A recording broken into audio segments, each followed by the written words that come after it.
परमेश्वर का हम धन्यवाद करते हैं सभी मसीह भाई बहनों को। जय मसीह की। मेरे प्यारों, आइए प्रभु का वचन सुने और अपने जीवन में जो भी दुख परेशानियां हैं प्रभु के हाथ में सौंप दीजिए। तो यहाँ पर मैं एक जादूगर समौन की कहानी लेकर आया हूँ कि जादूगर समौन अपने जादू के बल से क्या कर रहा था, लोगों को चमत्कार दिखा रहा था एक से एक।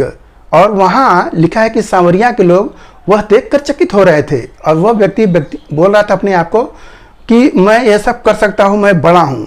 और वो सब उसे मानते भी थे, हाँ यह व्यक्ति बहुत शक्तिशाली है, यह बहुत परमेश्वर का एक आशीष मिला इसको, बहुत यह व्यक्ति है, ऐसा उसको बता रहे थे। परंतु वहाँ होता क्या है कि वहाँ पर परमेश्वर के जो दास है वहाँ पर सुसमाचार सुना रहे हैं और अद्भुत चिन्ह चमत्कार दिखा रहे हैं। तो सुमन था वहाँ पर लोगों को क्या करता है, पतरस सब लोग हैं तो वहाँ पर देख रहा है कि ये लोग भी चमत्कार कर रहे हैं और यहाँ पर प्रभु का बपतिस्मा भी दिया जा रहा है। तो उसने क्या किया, विश्वास किया प्रभु पर और उसने बपतिस्मा लिया।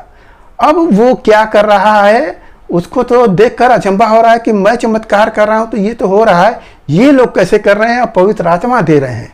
वो बहुत चकित है। तो मैं उसी का वचन लाया, आप उसे ध्यान से सुने कि समौन क्या कह रहा है। तो यहाँ पर प्रेरितों के काम अध्याय 8 और वचन 18।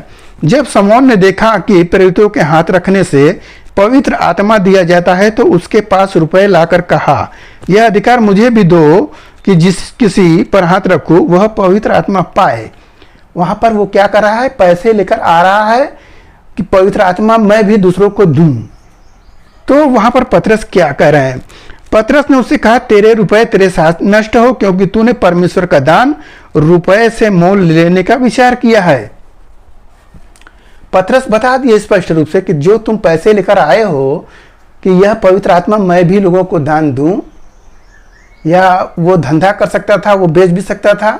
इस प्रकार का उसने पैसा देकर सोचा कि मैं मोल लूंगा, ये लोग पैसे से क्या करेंगे, मुड़ जाएंगे, पैसे के लालच होंगे और ये मुझे चीज दे देंगे। क्योंकि जो जादूगरी सीखता है, जादूगरी एक पैसे देकर लेने वाले होते हैं, कुछ उनको काम देते हैं और काम से वो उनको दे देते हैं। यहाँ पर परमेश्वर का जो दास है, इसके पास जब रुपए लेकर आते हैं तो इन्होंने इनकार कर दिया। कैसे इनकार किया, जैसे आप देखेंगे एलिसा के पास नामान कोढ़ी आता है तो उसके पास बहुत सा सोना चांदी कपड़े बहुत कुछ लेकर आता है और सोचता है कि मेरे लिए प्रार्थना करेंगे, परंतु वो प्रार्थना नहीं करते हैं, कहते जाओ उस गड्ढे में नहा लो। और इसको बहुत बुरा लगता है और वो पैसा देना चाहता है। जब वो चंगा हो जाता है तो वो धन संपत्ति देना चाहता है, परंतु ये नहीं लेते। क्यों नहीं लेते हैं? तुम परमेश्वर के आशीष को खरीदना चाहते हो, इसलिए नहीं लिए। तो यहाँ भी पतरस नहीं लेते हैं और उसे कह रहे हैं क्या करें, इस बात में न तेरा हिस्सा है न भाग, क्योंकि तेरा मन परमेश्वर के आगे सीधा नहीं है। तो परमेश्वर का जो कार्य कर रहे हैं हम सब, उसको क्या कर रहा है, खरीदना चाहता है और खरीद कर बेचना चाहता है, इसलिए तेरा मन परमेश्वर की दृष्टि में सीधा नहीं है, तो गलत टेढ़े मार्ग पर चल रहा है।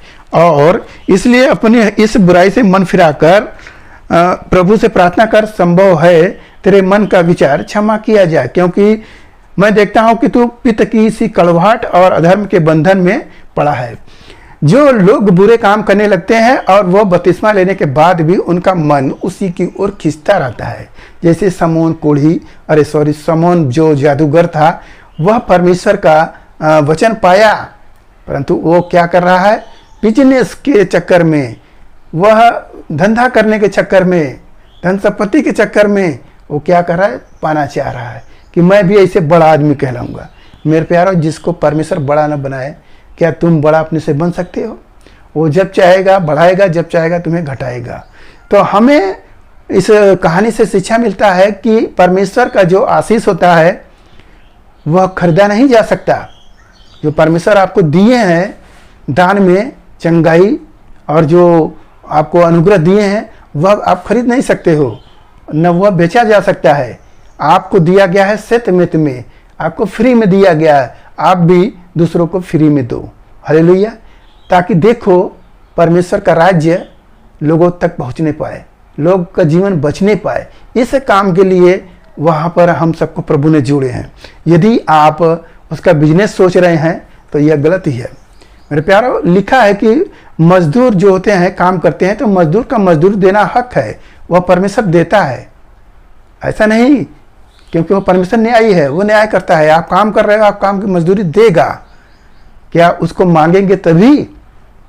तो हमें सामान की तरह उसको खरीदना नहीं चाहिए, न बेचने की बात में सोचें, और परमेश्वर के राज की बढ़ोतरी के लिए अपने आप को शुद्धता के साथ, प्रेम के साथ आगे बढ़ते रहें। ऐसा ना हो कि जैसे बोले हैं पतरस की, तेरी पित्त की कड़वाहट जैसी है, प्रार्थना कर प्रभु से, कहीं प्रभु क्षमा कर दे। ऐसी काम हमें नहीं करना है। मेरे प्यारो, परमेश्वर न्यायी है, वह हम सबका न्याय करता है। यदि हम जरा से भी चूकेंगे तो हम गिर जाएंगे। इसलिए हमें परमेश्वर के वचनों पर ध्यान देना चाहिए कि हमारा जो पुराना जीवन क्या हम पर हावी तो नहीं हो रहा है, क्या हम उस चीज़ के लिए बहुत ज़्यादा ललायित तो नहीं है। तो अगर ऐसा है तो मन को फिराइए, जैसे यहाँ पर लिखा गया है कि मन को फिराओ और प्रार्थना करो, प्रभु की दया हो और प्रभु क्षमा करे। मेरे प्यारो, हमें भी ऐसे ही पुराना जीवन नहीं बल्कि जो नया जीवन है उसे परमेश्वर की महिमा करे और आगे बढ़ते रहे।